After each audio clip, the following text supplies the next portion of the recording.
falei dos outros nomes, é que eles têm essa vantagem, né, Rodrigo? Não tendo a benção do Bolsonaro, eles entram sem compromisso nenhum com o Supremo. Né? Bom, verdade, você falou. Isso também é algo que eu tenho chamado a atenção, né? Quer dizer, a gente está olhando para as peças óbvias, né? Como era no passado PT versus PSDB, o que é o óbvio hoje? Lula, com uma frente ampla que vai até o PSB, o MDB, um pouquinho mais, talvez, e tal.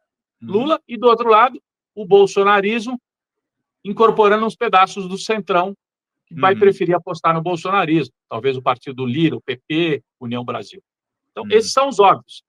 Mas tem os outsiders. Porque na Argentina, o que foi a eleição da Argentina? O peronismo achou que a grande adversária era a candidata do Macri, que era a Patrícia Bullrich. E veio o Milei por fora, né? Engoliu a Patrícia, colocou no governo, né? Engole a direita tradicional fica sem alternativa a não ser apoiar o Milei e vai para o governo. Pode acontecer.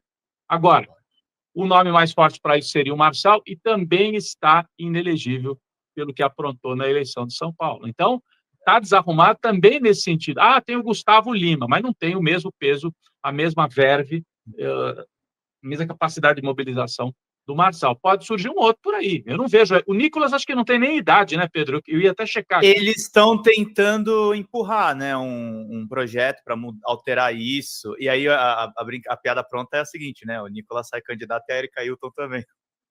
Ué. Por idade, então vamos soltar os nossos também, né?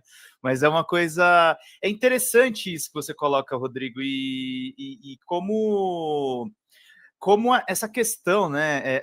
A mídia tradicional tem aquele clichê da polarização, mas como a extrema-direita ela ameaça. O que você falou do Orbán é o que o Trump está tentando fazer agora, né?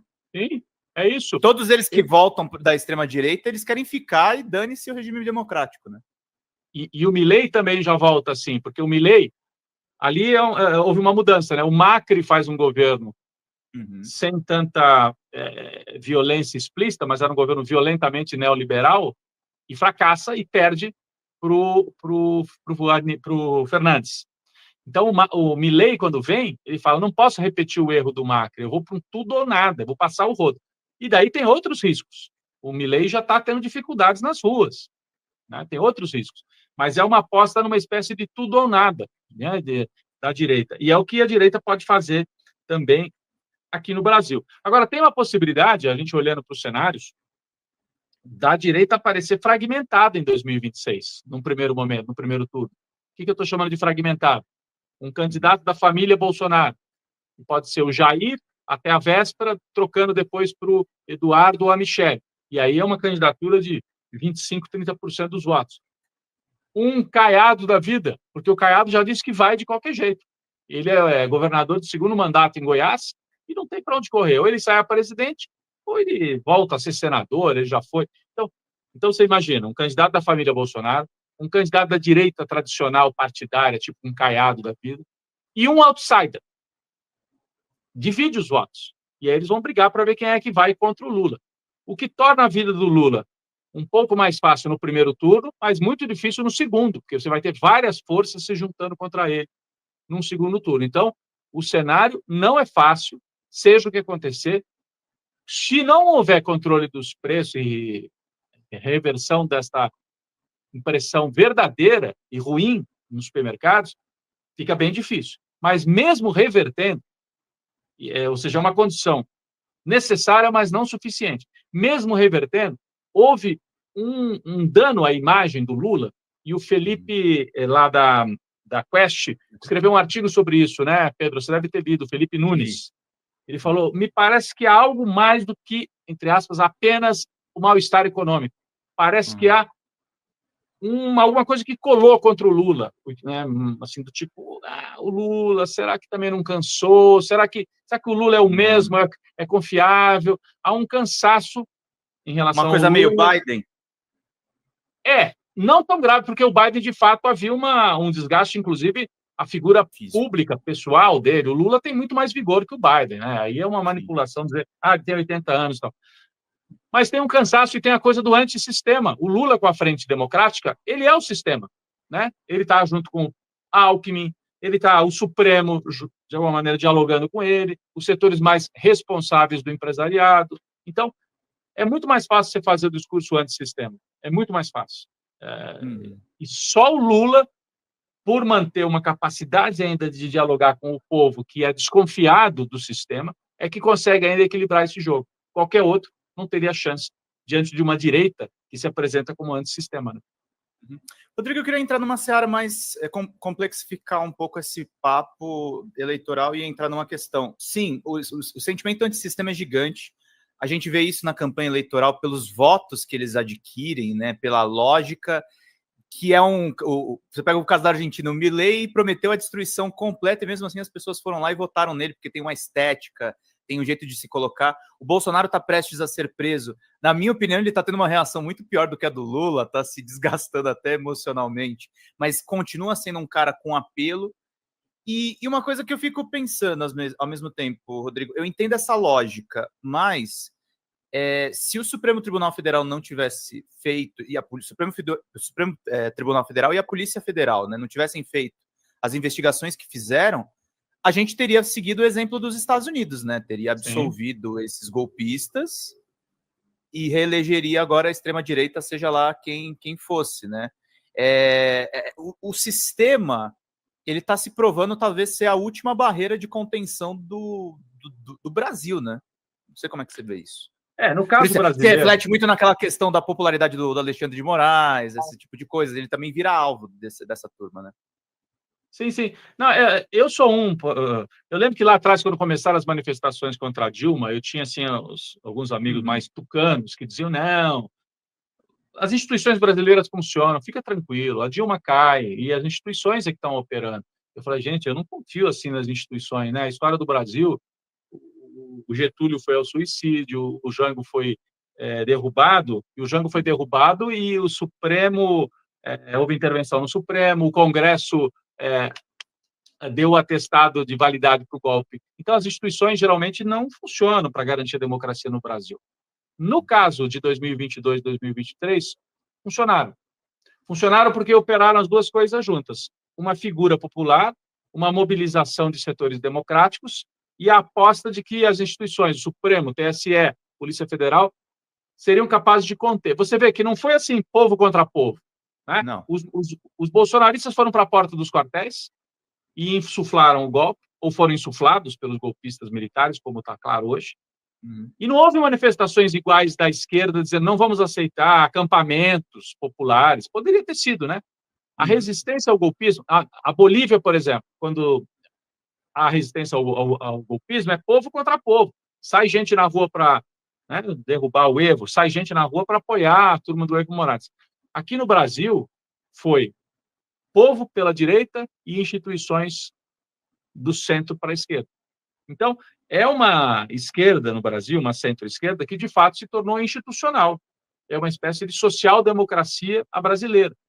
Não está errado. Eu vejo, né, que nós temos colegas estão até apostando nesse discurso, colegas que eu gosto, de quem eu gosto até, estão indo para isso. Não, temos que apostar numa saída pela esquerda total.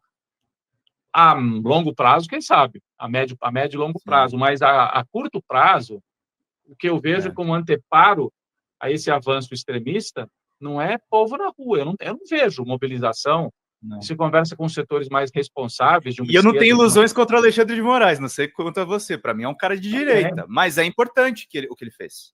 É aquilo. É importante que haja direita não golpista. Ele é da direita, não golpista e não fascista. Né? Porque eu vejo alguns setores de uma esquerda assim mais tradicional ou que se dizem revolucionários dizendo isso, né? Eles são representantes da burguesia, não podemos confiar, são instituições burguesas, né? Mas a democracia, né, tem muitos estudiosos que trabalham com esse conceito, a democracia foi sendo ampliada e foi uma conquista muito garantida pelos setores populares e pela esquerda no mundo.